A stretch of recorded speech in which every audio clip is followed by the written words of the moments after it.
전 세계에서 매년 무려 1000여 명이 오염된 이것을 먹고 사망. 누군가는 닿기만 해도 심한 통증과 알레르기를 일으킬 수 있는 이것. 그러나 먹지 않는다면 단 사흘만 해도 사망할 수 있는 이것. 위험한 레시피 오늘의 주제. 투명함 속에 감춰진 두 얼굴. 물입니다.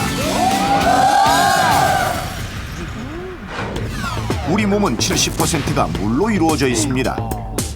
물은 노폐물을 배출시켜주고 영양소를 운반하는 등 신진대사에 꼭 필요한 성분인데요.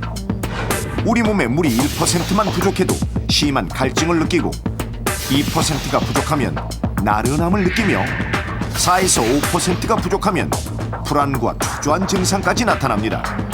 또 10%가 부족하면 의식을 잃을 수도 있고 20%가 부족하면 사망에 이를 수도 있는데요. 재난시 골든타임이 72시간이라고 하는 이유는 사람이 물 없이 버틸 수 있는 한계 시간이 평균 72시간이기 때문입니다. 이렇게 생명 유지에 가장 필요한 요소인 물. 그렇다면 얼마나 마셔야 하는 걸까요? 우리는 생활하거나 잠을 자면서 소변과 땀으로 1리터가 넘는 수분을 배출하고 있습니다. 따라서 운동으로 땀을 흘리지 않더라도 하루에 최소 1리터 이상의 물을 마시는 것이 좋은데요.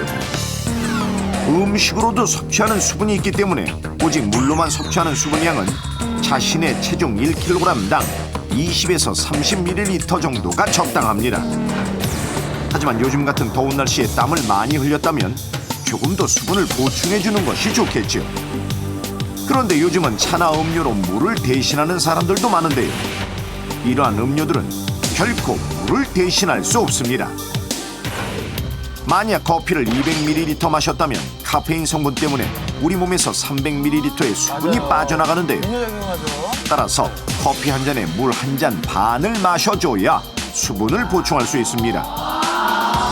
또 당분이 많이 든 주스나 탄산음료는 당분을 분해하는 데 수분이 필요하기 때문에 쉽게 탈수를 일으킬 뿐만 아니라 복부 팽만으로 인해 수분 섭취에 거부감이 들 수 있어 지나치게 마시지 않도록 주의해야 합니다.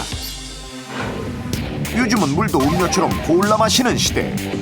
고객의 취향에 맞는 물을 골라주는 워터 소믈리에까지 등장했는데요. 아니, 물마다 맛이 다른 건 왜 그런 건가요? 물의 경도에 따라서 물맛이 달라지곤 합니다. 여기서 말씀드리는 물의 경도는 미네랄 함량의 어떤 차이라고 보시면 되겠습니다. 그렇다면 몇 도의 물이 가장 맛있는 물인가요? 물의 온도가 10도씨 이내일 때 물의 분자 구조가 육각형의 분자 구조를 잘 형성을 해서 우리 몸에서 쉽게 흡수가 되고 맛있게 드실 수가 있겠습니다. 또 수험생에게는 용존 산소량이 풍부해 머리를 맑게 해주는 빙하수를, 아가들에게는 미네랄 분포도가 엄마의 양수와 가장 비슷한 해양 심층수를 추천한다고 하는데요. 요즘 가장 인기 있는 물은 바로 탄산수. 우리나라에서 최근 5년간 탄산수를 수입하는 양이 무려 4배나 증가했다고 합니다. 탄산수가 인기 있는 비결은 뭘까요? 그냥 물인데 톡 쏘는 맛이 좀 재밌기도 하고. 탄산수 먹으면 살이 많이 빠진다고 들었어요. 아무래도 미네랄이 풍부하다 보니까 몸에 좋지 않나요?